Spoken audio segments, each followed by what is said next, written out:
জিন্দাবাদ জিন্দাবাদ জিন্দাবাদ জিন্দাবাদ রমনা থানা শ্রমিক দল স্বাধীনতার ঘোষক জিয়া লাও লাও লাও সালাম লাও লাও লাও সালাম স্বাধীনতার ঘোষক জিয়া স্বাধীনতার ঘোষক জিয়া লাও লাও লাও সালাম। আল্লাহ পাকের বলেন ভালো আছে। 5 তারিখের পরে ভালো আছে আলহামদুলিল্লাহ।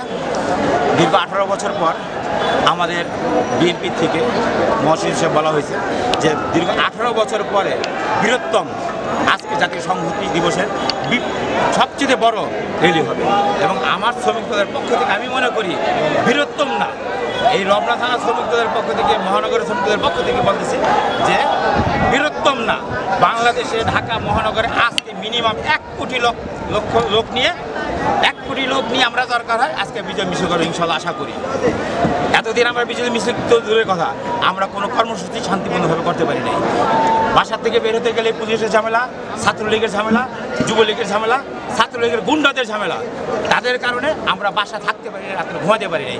দীর্ঘ 5 তারিখের 5 আগস্টের পরের থেকে আমাদের বিএনপির অঙ্গ সংগঠনের যত নেতা কর্মী আছে সবাই মোটামুটি এখন নিঃশ্বাস নিয়ে মাথা ঠান্ডা রেখে এখন আমরা মাথা রাত্রে ঘুমাতে পারতেছি।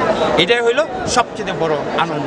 যে কথাটা বলছেন সেই কথাটা আমি বারবারই বলে আসছি যে বর্তমান গণ অভ্যুত্থানের পরে ছাত্র জনতা, সাধারণ জনগণ, ছোট শিশু, মায়ের কোলে শিশু পর্যন্ত মা বোনেরা সবাই এই স্বাধীনতার জন্য অংশগ্রহণ করেছে।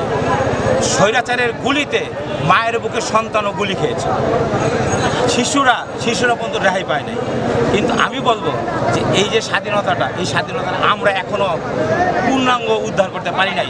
তার কারণ এখনও ওই স্বৈরাচারের শাসক ছাত্রলীগ, আগের যারা পুলিশ লীগ ছিল সেই পুলিশ লীগ এখনও আমাদের দেখেন ঢাকা শহরে পুলিশ লীগের জন্য এখনও কিন্তু রাস্তাঘাট যানজট করে আছে, এখনও কিন্তু পুলিশ শান্তিপূর্ণভাবে কাজ করতে পারতেছে না। সাধারণ জনগণ এখনও স্বাধীনতার ভোগ করতে পারতেছে না। আমাদের দেশের যে 17 বছর যে স্বৈরাচারী আন্দোলন করছে, আমরা যে আন্দোলন করেছি স্বৈরাচারের বিরুদ্ধে, সেই স্বৈরাচাররা এখনও উৎপাইতে বসে আছে কখন তারা গুপ্ত হামলা চালাবে।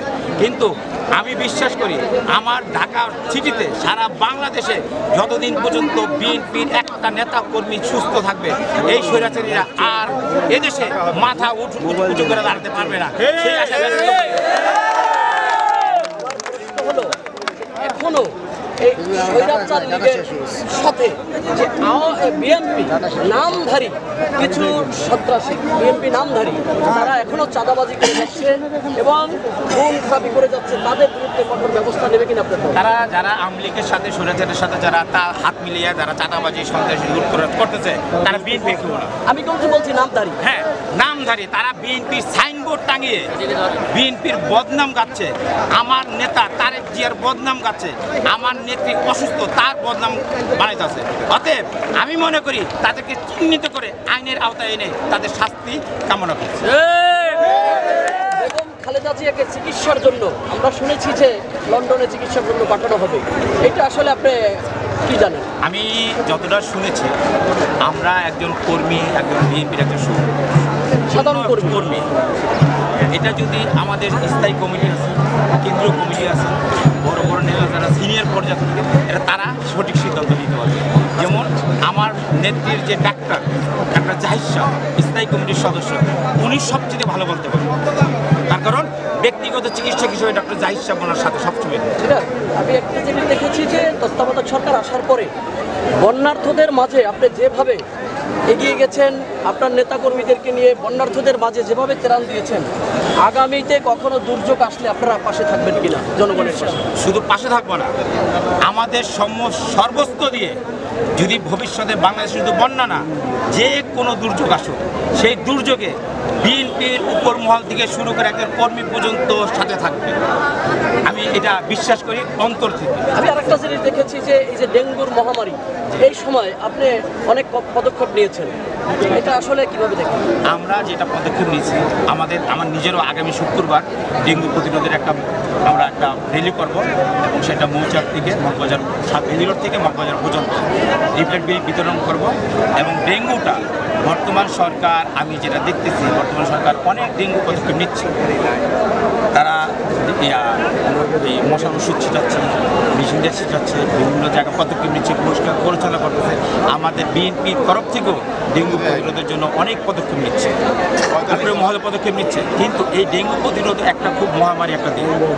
কিন্তু এখন যদি ডেঙ্গু প্রতিরোধে যারা আমরা পদক্ষেপ নিচ্ছি তাদের কাছ থেকে নিজেদের সচেতন হওয়াটা সবচেয়ে গুরুত্বপূর্ণ বেশি।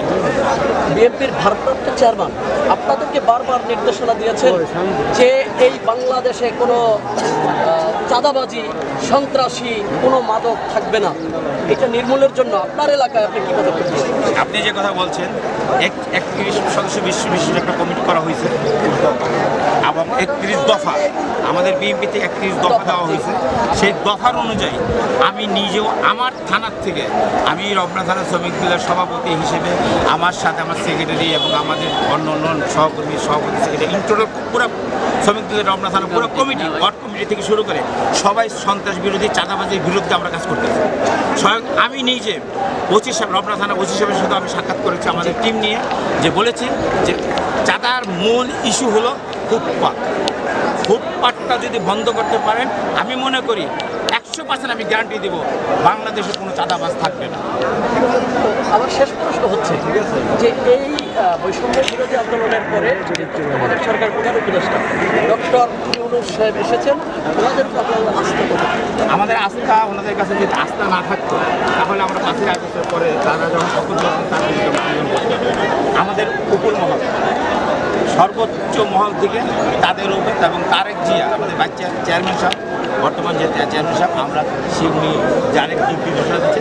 বর্তমান সরকার, আন্তর্জাতিক সরকারের পক্ষে আমাদের পুরোপুরি আত্মবিশ্বাস আছে যে তারা একটা সুষ্ঠু নির্বাচন দিয়ে তারা বিদায় নেবে। এবং আমি আশা করি ডক্টর ইউনূসের নেতৃত্বে বাংলাদেশে খুব সুন্দর একটা নির্বাচন হবে। সেই নির্বাচনে আমি আশা করি যদি সাধারণ জনগণ যদি সুষ্ঠুভাবে ভোট দিতে পারে, বিএনপি আমি মনে করি 300 বাংলাদেশ জাতীয়তাবাদী 300 আসনে বাংলাদেশ নির্বাচন মিনিমাম 290 আসন পাবে। ধন্যবাদ আপনাকে। আপনাদের সবাইকে ধন্যবাদ, আমাদের শ্রমিক দলের পক্ষ থেকে আপনাদের সকলকে ধন্যবাদ।